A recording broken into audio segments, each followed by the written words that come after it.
Welcome you back to your own general judicious. General English का topic हम discuss कर रहे थे और spot the error is the thing which we are gonna cover primarily in today's session. तो क्या होती है एरर स्पॉटिंग एक्सरसाइज, किस तरीके के क्वेश्चंस पूछे जाते हैं, and then finally we will be looking at 25 MCQs of error spotting, और जिसको बोलते हैं या फिर स्पॉट द एरर। तो basically if you look at the introduction part of error spotting exercise, तो generally 10 to 15 questions of the error spotting are included in various competitive examinations. However, किस तरह के errors के ऊपर questions based होंगे, इसको establish कर पाना अभी थोड़ा सा मुश्किल रहा है. We have not been able to do that. So हम पहले देख लेते हैं कि किस type के questions error spotting में are generally asked in the competitive exams. तो basically error spotting के अंदर correct usage of certain things के ऊपर ये exercises होती हैं. और क्या चीज़ें होती हैं, वो पहला होता है verb. We all know what are verbs. These are the words that show an action, occurrence or state of being.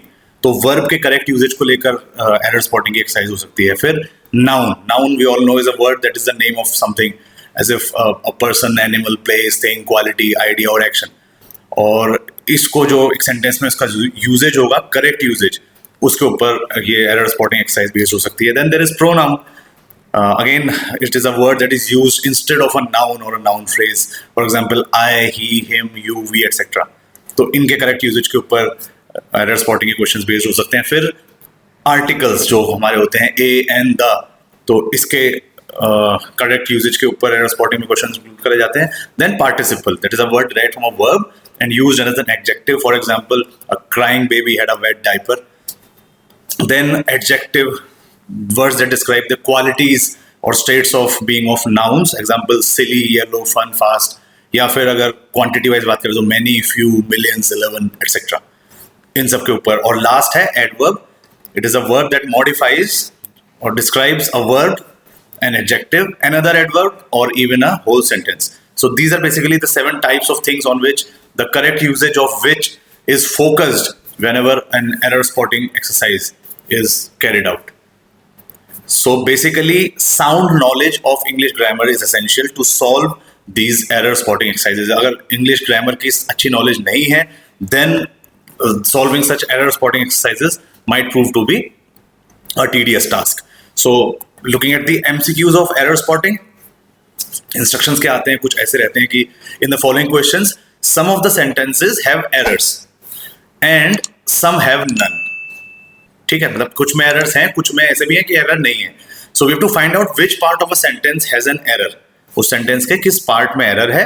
The number और alphabet of that part is your answer. उस पार्ट का, हर एक पार्ट का कुछ number दे रखा होगा या अल्फाबेट से डिनोट कर रखा होगा, तो हमें बस वो पार्ट को आइडेंटिफाई करके वो अल्फाबेट बताना है. फॉर एग्जाम्पल, ये क्वेश्चन नंबर 1 आ गया आपके सामने. The GM of the company, ये पार्ट ए है इस क्वेश्चन का. डिस्पेंस्ड द, पार्ट बी हो गया. Manager services, part C. और अगर आपको लग रहा है इसमें कोई एरर नहीं है, तो आप बोलेंगे आंसर आपका डी है, क्योंकि नो एरर. अब अगर इसको हम सॉल्व करने की कोशिश करें तो यहां पर जो गलती दिख रही है वो दिख रही है पार्ट बी के अंदर. डिस्पेंस द लिखा हुआ है. क्यों ये गलत है यहां पर. करेक्ट ईडियम की अगर बात करें, ईडियम बेसिकली होते हैं जो combination of words that are generally used together. So correct idiom is dispense with something और समबडी. तो यहां पर डिस्पेंस के बाद बी नहीं आएगा, डिस्पेंस विद आएगा. राइट. सो ये हमने गलती देखी, तो पार्ट बी में थी, तो आंसर हमारा पार्ट बी हो गया. Similarly if you look at question number 2, Kabir is telling, ये पार्ट ए है, that I have, part B, stolen his pen, part C. और अगर लग रहा है कोई एरर नहीं है तो डी.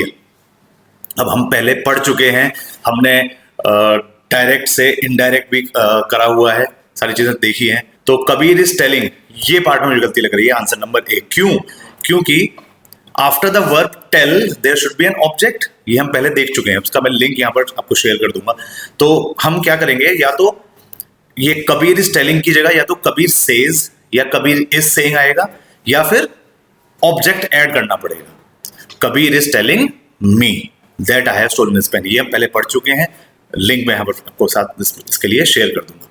राइट. तो ये यहाँ पर एक ये मिस्टेक आ गई. अब देखते हैं question number 3. Another change that, ये पार्ट ए है, I notice in her is that she, ये part B, avoids to speak to मी.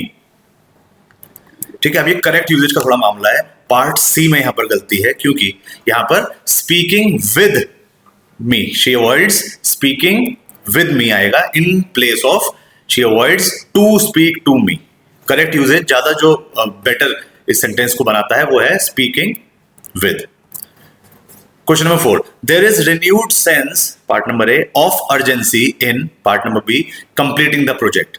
या फिर अगर लग रहा है कोई गलती नहीं है तो हम बोलेंगे नो एरर। तो yes, there indeed is no error in this one. Fine, so moving on to question number 5, each boy was given, part A है ये, a toy as a parting gift, ये इसका नंबर बी है, which made them happy. So each boy was given a parting gift which made them happy. So I don't think there is any error. Yes, so there is no error in this one.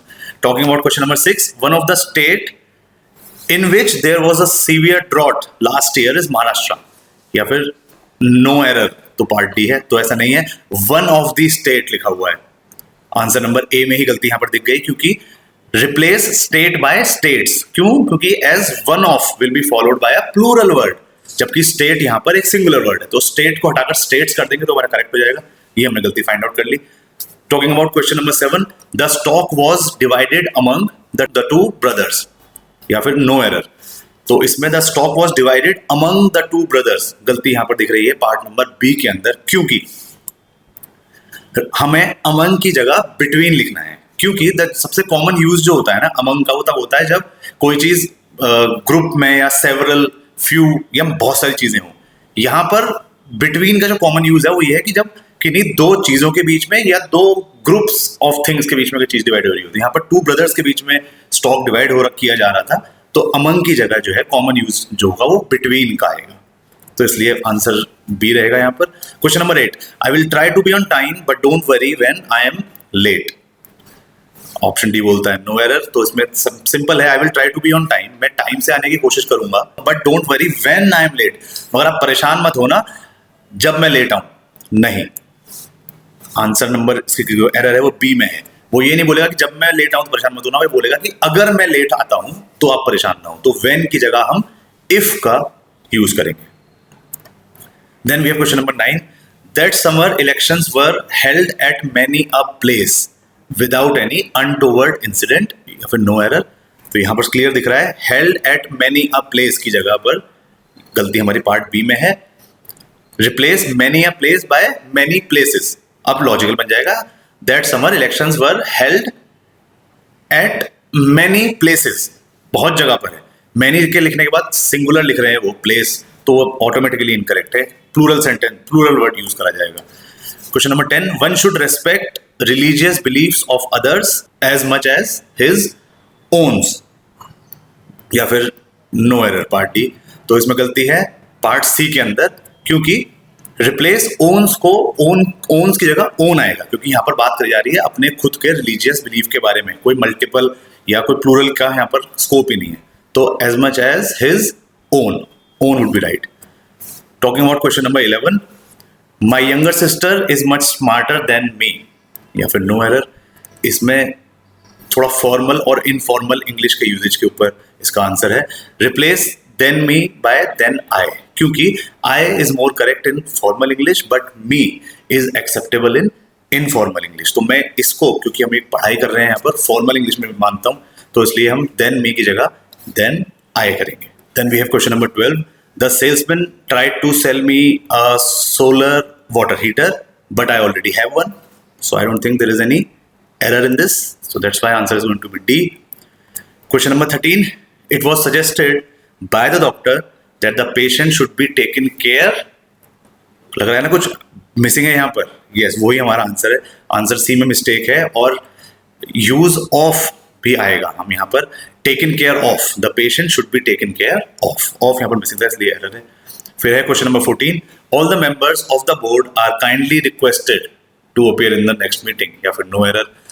Kindly requested, तो गलती kindly में दिख गई हमें B में, क्योंकि हमें यहाँ पर काइंडली का यूज एक्स्ट्रा है। काइंडली और रिक्वेस्टेड एक साथ यूज नहीं किए जा सकते, क्योंकि काइंडली अपने आप में एक रिक्वेस्ट को डिनोट कर रहा है वहां पर, तो काइंडली रिक्वेस्टेड इनकरेक्ट हो जाएगा, काइंडली यहां से हटा देंगे।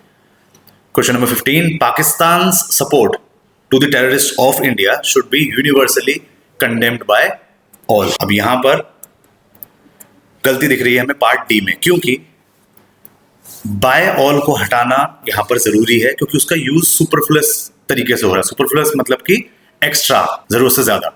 यूनिवर्सली अपने आप में मतलब में आ गया कि यूनिवर्सली का मतलब है कि एक्सेप्टेड बाय ऑल या फिर एक्नॉलेज्ड बाय ऑल। तो जब Pakistan support to the terrorist of India should be universally condemned लिख दिया है तो बाय ऑल के आगे वहां पर कोई जरूरत नहीं है, इसलिए पार्ट डी में मिस्टेक है। Question number 16, within an hour's journey we will approach near Agra. अब यहां पर गलती दिख रही है पार्ट डी में, क्योंकि नियर का यूज एक्स्ट्रा हो रहा है यहां पर। अप्रोच का अपने आप में मतलब ये होता है कि आई अप्रोच्ड हिम या आई अप्रोच्ड हर, मतलब कि टू कम नियर, ये ऑटोमेटिक है, इसलिए यहां पर नियर का यूज नहीं करेंगे।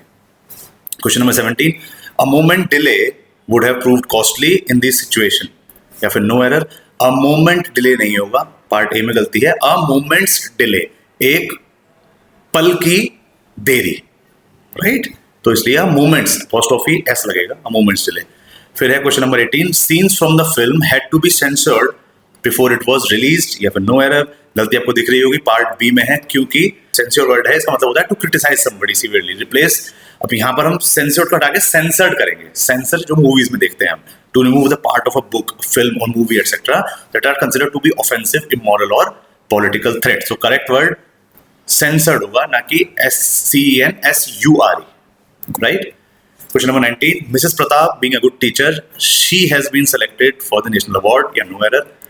नाम से पता चल रहा है मिसेस प्रताप है तो फीमेल ही है, तो बी में, पार्ट बी में मिस्टेक है। शी क्यों यूज करा गया एक्स्ट्रा?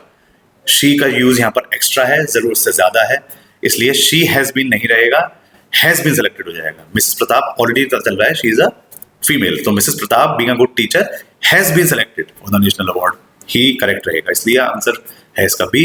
फिर आगे question number 20, we have to insure that, अच्छा इंश्योर की स्पेलिंग आप देख रहे होंगे, मेंबर्स फुलफिल द रिक्वायरमेंट, या फिर नो एरर। तो we have to, part B में मिस्टेक है, we have to ensure, insure की जगह एंश्योर आएगा, स्पेलिंग भी समझो, मीनिंग भी अलग हो जाएगा। एंश्योर का मतलब होता है कि टू मेक श्योर समथिंग, कुछ समथिंग हैपेंस, किसी बात की गारंटी देना।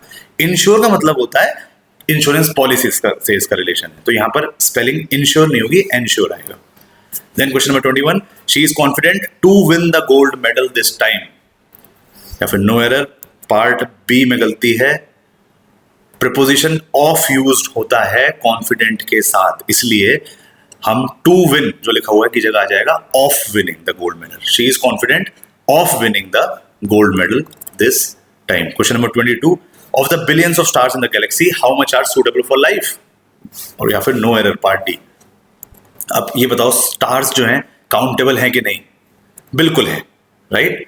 आंसर नंबर इसका रहेगा बी, गलती बी में है क्योंकि वहां पर ना हाउ मच यूज करा हुआ है, इसका मतलब है कि हाउ मच इज समथिंग, कोई अनकाउंटेबल नाउन है तो वो हाउ मच से हम उसको डिनोट करेंगे। स्टार्स तो हमारा काउंटेबल नाउन है, काउंट कर सकते हैं हम, इसलिए हाउ मच की जगह हाउ मैनी लिखेंगे क्योंकि ये काउंटेबल है, इसको आप तारों को गिन सकते हो, ठीक है।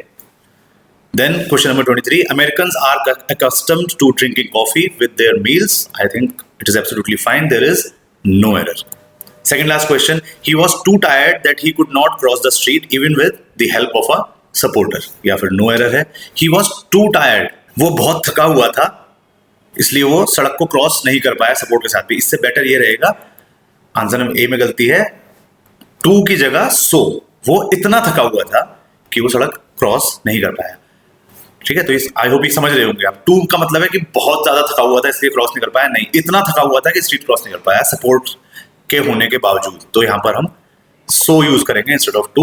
Last question, my desire to meet the president without prior appointment, my desire to, कुछ मिसिंग लग रहा है यहां पर, यस, आंसर नंबर ए है इसका। My desire is to meet the president, या हो सकता है my desire was to meet the president होगा, दोनों ही सिचुएशन में जो गलत पार्ट है इस सेंटेंस का वो है अल्फाबेट नंबर ए को जो डिनोट करता है, part A. So these are certain questions that we discussed about error spotting. Continue करेंगे with the next topic of general English. Till the time we meet next, इसमें Amit Sharma signing off. Thank you, bye bye and take care, stay blessed.